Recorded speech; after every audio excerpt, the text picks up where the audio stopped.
लड़ेंगे।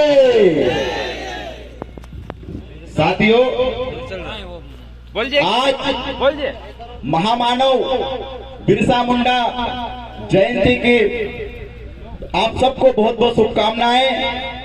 और आप सब ने एकता ने, जोहार शब्द ने एक प्रदेश के मुख्यमंत्री को नाचने पर मजबूर कर दिया। जो कुछ समय पहले तक आदिवासी को सिर्फ वोट बैंक समझता था, आदिवासी को समझता था कि दारू पिला के वोट ले लेंगे हम, इनका शोषण कर लेंगे हम, लेकिन उनको अभी यकीन हो गया कि ये नाचने वाला आदिवासी अब नाचने वाला ही नहीं रहा है, अब नचाने वाला हो गया है और हमने नचा दिया है। साथियों, जैसे लोकेश भाई ने बताया कि बेरोजगार, शिक्षा, ये जो हमारी मूलभूत सुविधा है, हमारी बात हो रही वहां पे कि मोदी जी आ रहे हैं, हमारे क्या मुद्दे हो सकते हैं, आप किस मुद्दों पे बात करना चाहेंगे और कुछ रखना चाहेंगे। तो हमने एक ही बात कहा है कि 1.5 लाख जो पद खाली है वो 1.5 लाख पद भर दीजिए, आपको मुजरा करने की भी जरूरत नहीं पड़ेगी, हम ऐसे आपके साथ में हैं। लेकिन अगर सिर्फ आदिवासियों को वोट बैंक समझा जाएगा तो आपको नाचने से भी काम नहीं चलेगा। तो ये बात बता दीजिए आप। और ये हमारी और आपकी और तमाम जो हमारे साथ अतिथि आए हैं, जो कई सालों से अलग अलग क्षेत्र में, अलग अलग जगह पे अलग जगा रहे हैं, आदिवासियों को एकजुट कर रहे हैं, बता रहे हैं हम इस देश के मालिक है, तो उस बात का एहसास करा रहे हैं। उनकी आज तपस्या कहीं न कहीं सफल होती जा रही है और हमारे पुरखों को पुनर्जीवित करने का जो संकल्प उनका है, ये कहीं न कहीं पुनर्जीवित होता जा रहा है कि आज सभी को लगने लग गया है कि आदिवासियों को आप अपनाना पड़ेगा। आप सबने देखा होगा पिछले 2 साल से लॉकडाउन लगा था, उस 2 साल से लॉकडाउन में एक नारा निकल के आया, आत्मनिर्भर भारत।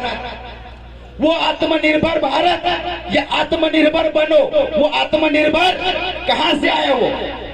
वो हमने हमारे सिखाया, इन्होंने, हमने उनको सिखाया। हम खुद आत्मनिर्भर आदिवासी।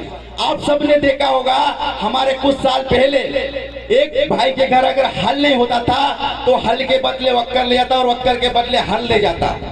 हमारे घर आज भी 7 धान्य उगाते हैं, साल भर का खाना हमारे घर में आज उगा लेते हैं हम कि कहीं पर हमें मांगने की जरूरत नहीं पड़े। तो हम पहले से आत्मनिर्भर हैं और इस देश दुनिया के लोगों को भी इस बात का एहसास हो गया कि हमें अब आदिवासियों से सीखना पड़ेगा। अलग अलग जगह पर जब बस्ती को छोड़कर अगर देखेंगे जहां पर हमारे आदिवासी भाई निवास कर रहे, वहां पर किसी चीज का कोई फर्क नहीं पड़ा, क्योंकि आज भी वहां पर स्वयं आत्मनिर्भर है। तो जब तक ये धरती के लोग आदिवासियों की परंपरा, आदिवासियों को नहीं अपनाएंगे, आदिवासियों से नहीं सीखेंगे, तो इनको मालूम है कि हम नष्ट हो जाएंगे। तो साथियों, हमारी संस्कृति और सभ्यता, जैसा बहन ने भी बताया था, इन चीजों को बचाने की जरूरत है। ऐसा नहीं कि एक ही दिन सिर्फ हम बात कर लिए और यहाँ से निकले, एक पीढ़ी उतर लिए, दूसरी पीढ़ी उतरे और तीसरी बात, चौथी पीढ़ी और चौथी बात भूल गए और फिर अपने अपने काम में लग गए। नहीं, कम से कम 1 महीने में एक बार, 1 हफ्ते में एक बार तो कम से कम हम हमारे आदिवासियों के लिए, हमारे आदिवासी पुरखों के विचारों पर चल सकते हैं, क्योंकि हमारे पुरखों का भी स्पष्ट संदेश है, स्पष्ट निर्देश है। जैसे कि बिरसा मुंडा जी ने कहा था कि हे मेरे आदिवासी भाइयों, तुम्हारा जल, जंगल, जमीन आंधी में धूल की तरह उड़ गया है, इसको आप बचा लो। तो इसको, जल, जंगल, जमीन को बचाने का कार्य आप सबको करना है। और जब तक हम हमारे पुरखों के, हमारी विरासत को जो संरक्षित नहीं कर पाएंगे, तो ये धरती, हम ही नहीं, ये धरती के सभी लोग नष्ट हो जाएंगे। तो कहीं न कहीं उन सब का दायित्व आज हमारे कंधों पर है और इस दायित्व को हम कंधों पर लेके चलेंगे।